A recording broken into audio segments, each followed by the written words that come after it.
Make sure to subscribe and turn on the notifications so you can be alerted when new content is released. Enjoy the video. So have you ever heard me say that emotions are bad? No. Have you? No, emotions are the end product of an experience. So then, do I react in my life? Yep, I do. But the question is, how long are you going to react? That's the real question.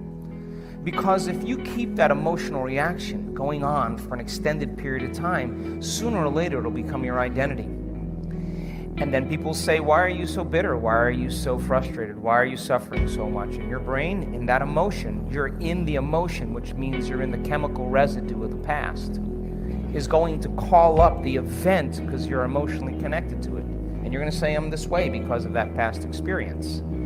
So then, imagine what I do with people.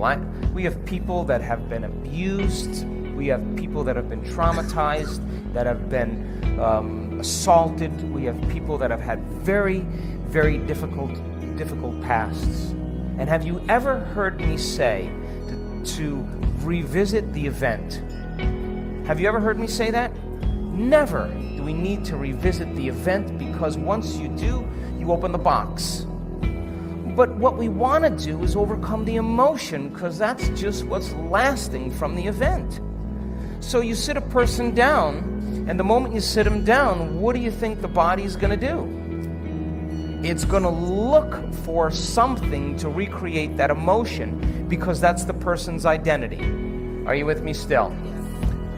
So if I make the person, if I inspire the person to sit there, and they're sitting there, and all of a sudden they're noticing that they're hot, and they're irritated, and their stomach is twisting, and all of a sudden it's a group of sensations, a group of feelings that they have called all along frustration.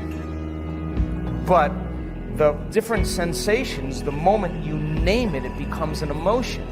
But what it is just bodily sensations. It's energy that's stuck in the body. So the body is looking to go back to the past. It's believing it's in the past. Are you with me still? So if the person becomes aware that their body is doing that, and like training an animal, allow the body to feel that emotion and then settle it down into the present moment. When you settle it down into the present moment, the body starts to trust the present moment and move out of the past. And there's a release of energy.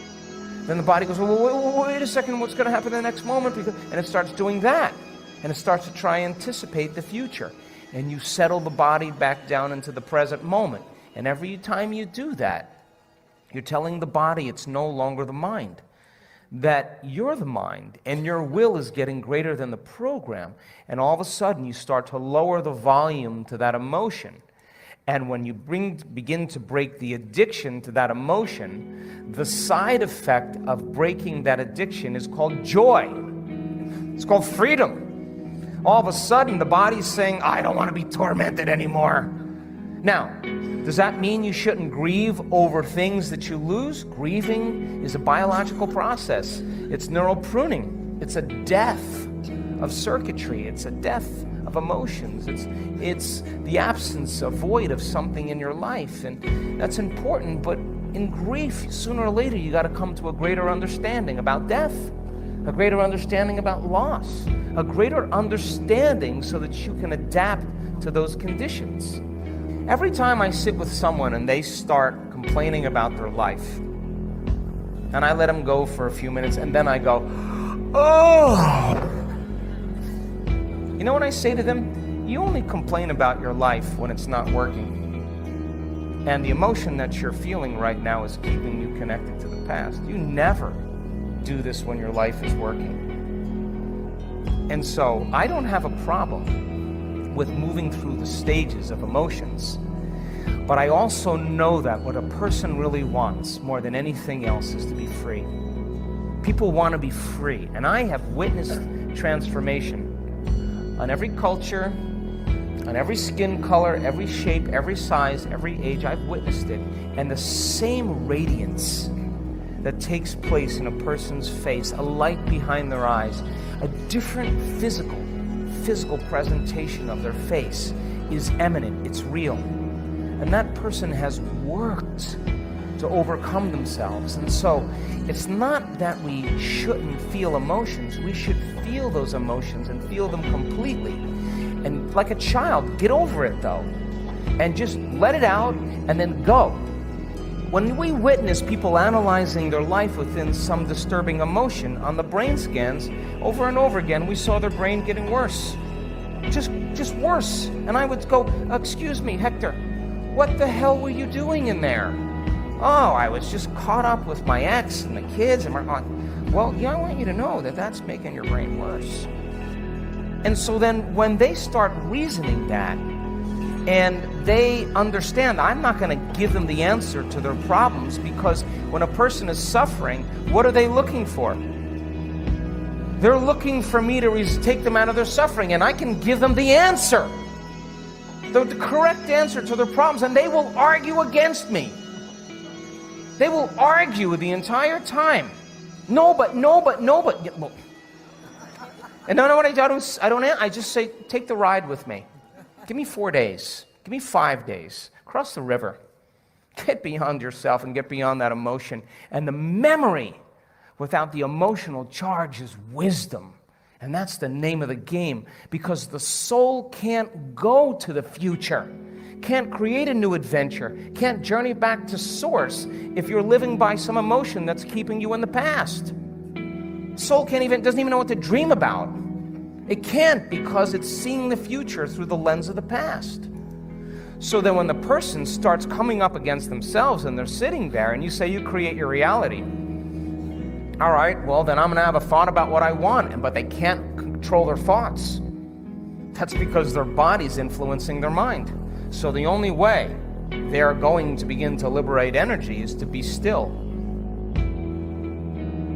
to be greater than their body. And every time they settle it back into the present moment, they're lowering the volume to that emotion, and now they become the mind, and the body is no longer the mind. And when the body is finally free, they'll see possibilities they never saw before. I've seen it too many times. And all of a sudden, all that person wants to do is be in the present moment and become more happy. They want more of that. But living in guilt or grief or shame or unworthiness. I had someone tell me they lost a loved one the other day. And I said, well, okay.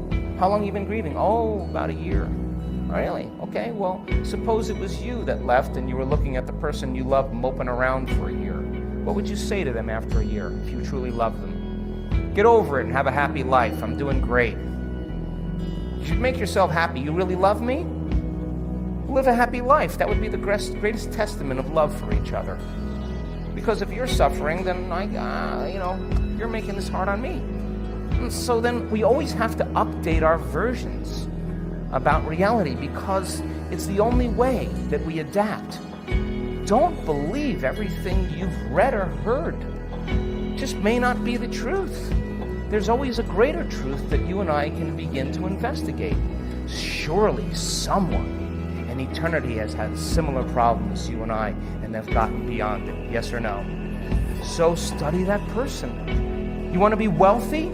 Study wealthy people. Don't just have some panacea that you're just going to get wealthy. Read about wealthy people and find out that they lost everything and failed miserably 20, 50 times.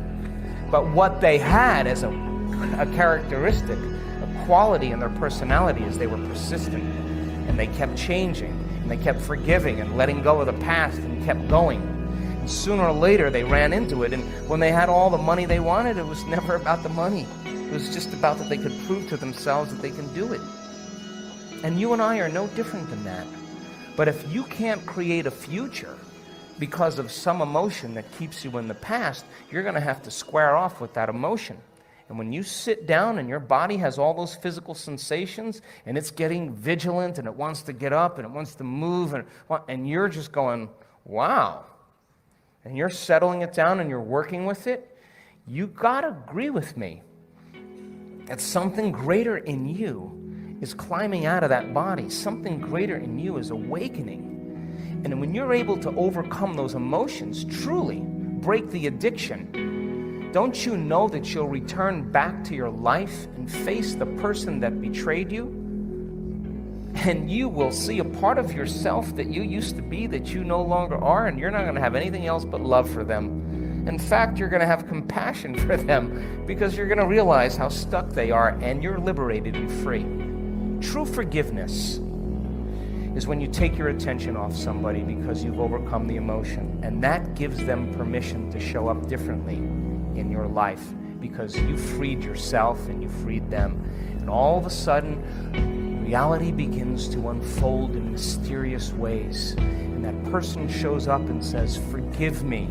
I was so wrong," and you're over it already. And you're just like, "Go on with it, man. I'm in a new life. I would have never been in this new life if you didn't betray me. Thank